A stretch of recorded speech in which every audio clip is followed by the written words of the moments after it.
All right. We got something special going on. So if you want to talk to me, I have a special upgraded package of the Royal Prince program. And essentially, you're getting like $500 off of a consult if you take this package up. The link's below, so you can go ahead and get it, or you can get into the regular Royal Prince program and go ahead and rock out. All right, let's have a serious conversation about being a real man in 2026. Now, I'm going to share some stuff with you guys that's going to let you know how being a straight up masculine man has helped me make money, get women, enjoy life, be happy. There's a lot of talk over here in this transgender, gay, not gay, she, he world where people just could be any and everything. I default to the old school methodology.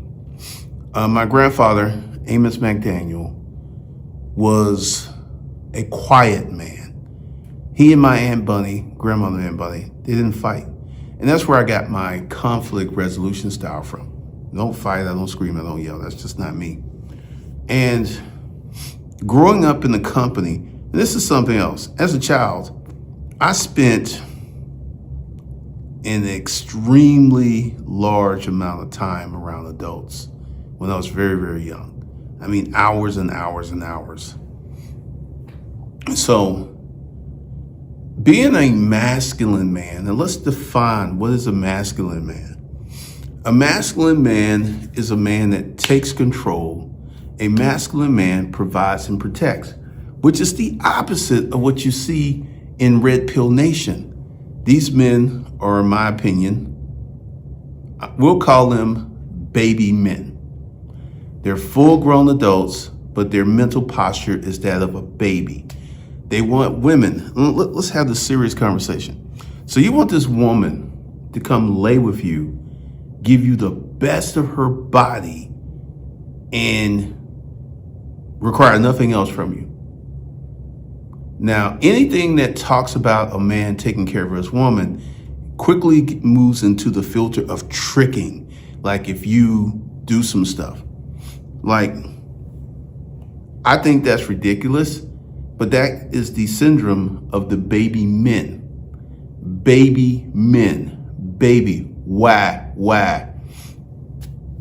They do not want to step up. They don't want to be accountable. They don't want to be held accountable. They just want to be baby men. And this is one of the big things, because when you go to the internet, there's internet men and there's men who live in real life. 5,500 people get married every day. 5,500 couples get married every day. That's 2 million weddings a year. But if you were to listen to the internet, men are not dating. Men are running away from women. A woman don't have a chance of getting a good man. Yet, statistically, there are millions of women every year getting married. Millions. So who are we to believe? Are we going to believe the internet? Or are we going to believe hardcore government-backed data? Once again, I would go for the data if I was you. So here's the thing of being a masculine man. And I'm going to go back to the Craigslist protocols, which the majority of the internet, the majority of internet men, most of you guys don't know about it because this is something that I invented. I literally invented the Craigslist protocols. I invented the first version to sell merchandise on Craigslist. And then I co-opted that to use it to get into the sexual marketplace of Craigslist. And it works very well on both ends. So being the masculine man, I've literally have pulled up. I remember I met this girl outside of a Starbucks, right? We're in the parking lot and everything. And I just had this innate ability to know what I could pull, what I can get away with. So we were talking and everything. Very sexy, really sexy. If I didn't have my phone, filming this, I would actually show you her because I got a picture of her in my database. I may throw it. I don't know if I can actually throw it up because she's naked. You know what? I think I can throw it up.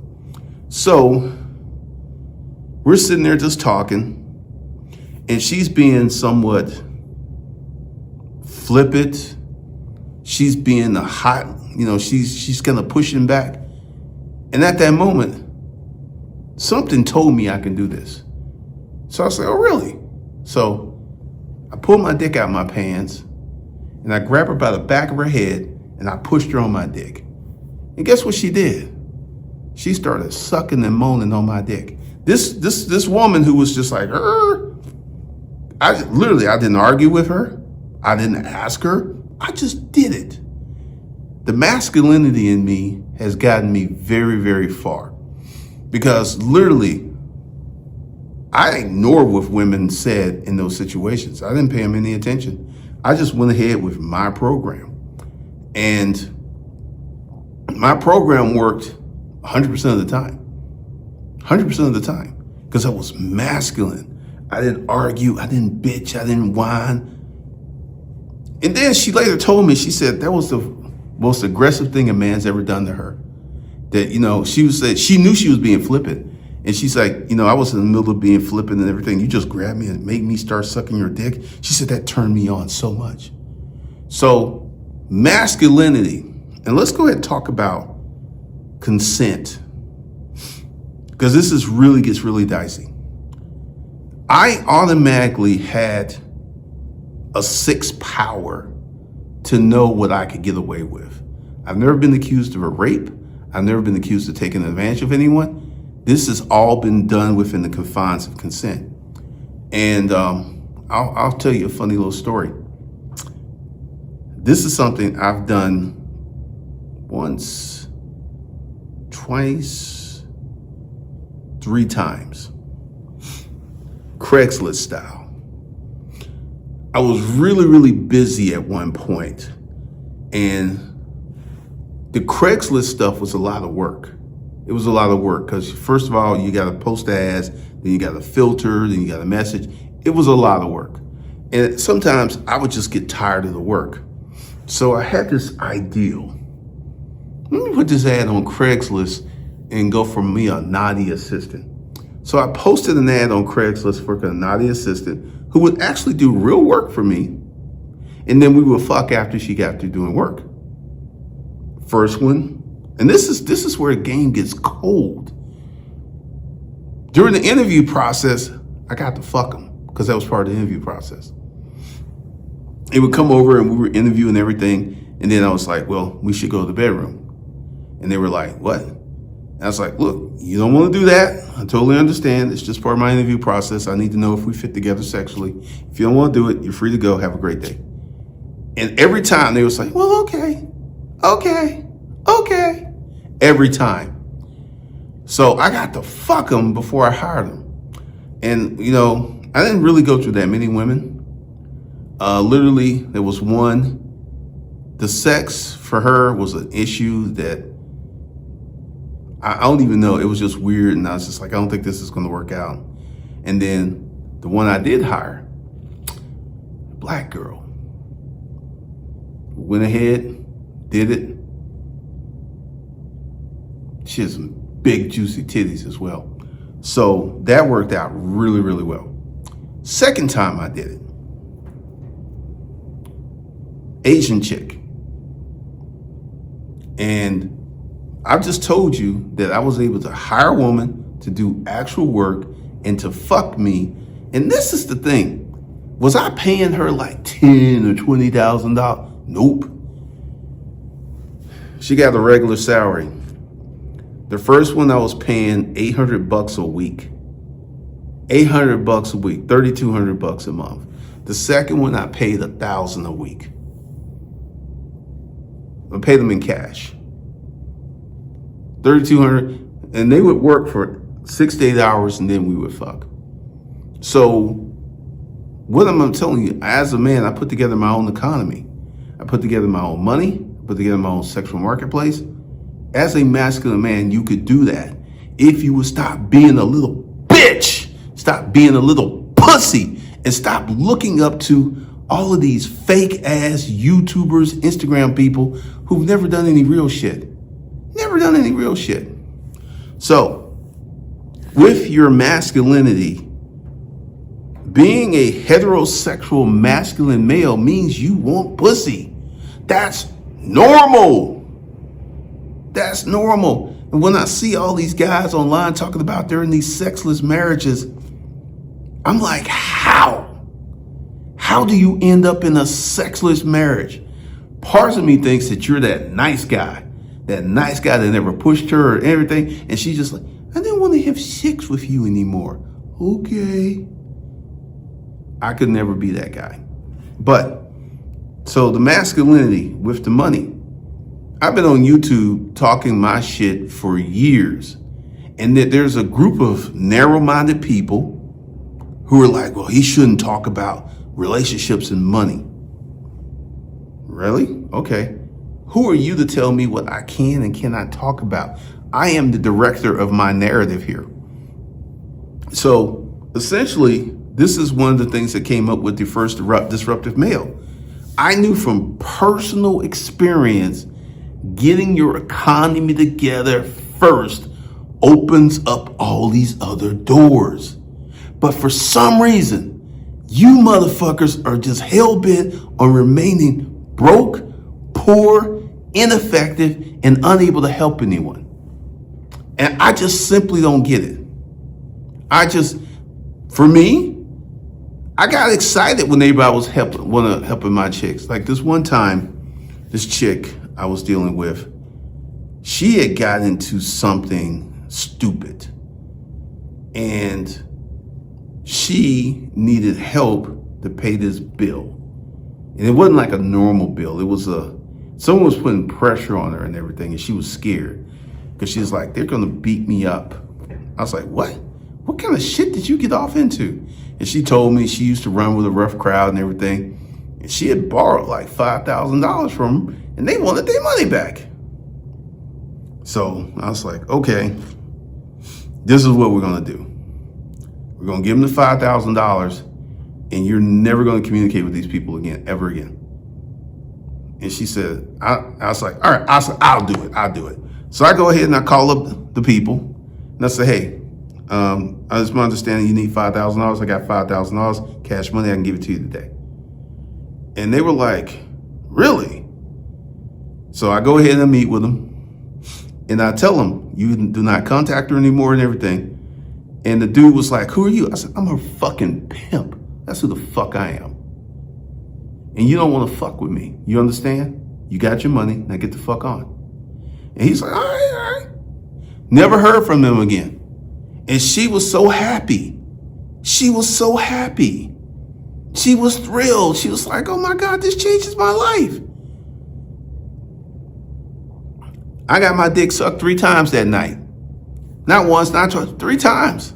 She couldn't stop it. She was like, oh, and she said the L word. She said, I love you. I love you. See, many of you are stuck on that dumb bullshit. I'm not going to do shit for anyone because you can't. But that's just what the fuck you lead with. So when you become a masculine man, direct, strong, you become a provider and a protector, and you take care of problems, you will notice something that will happen with the women in your life. Arguments just fucking disappear. Fights just don't happen. You get sex anytime you want it. Anytime you want it. So, this is the whole process of being a masculine male with his economy together. Money is definitely important. Money's right up there with fucking oxygen. And y'all keep acting like I don't need no money. I'm just gonna keep here. And then I see these comments. I'm happy being divorced. So you're happy being a fucking alone? I'm gonna tell you something. As a child, there was a lady I used to go visit. Her name was Mrs. Jones. You spend hours with this woman, talking to her. And one day I got older and I had to do some stuff. And this woman was literally at her door about to fucking cry because I couldn't come visit with her. This woman was alone. She was lonely. She enjoyed my company. So if that's what you want, this whole, I'm going to be by myself, I'm not going to get married, I'm not going to be a stepfather, I'm not going to let some woman use me. If you live long enough, your ass will get old. Facts. But once again, many of you are operating on this false internet narrative, red pill, I'm not going to do this, I'm not going to do this. And the Andrew Tate thing, like living with his brother and all this other stuff. Let me tell you something. Let me share something with you guys. Living with a soft, submissive woman is fucking great. It's fucking awesome. It's amazing. I have some moves. One of my moves is, I had this one chick. I don't care if it was 3 o'clock in the morning. One morning I woke up, used the bathroom, and I get back in bed, and I'm like, I want my dick sucked. So I just grabbed her by the back of her head. Shoop.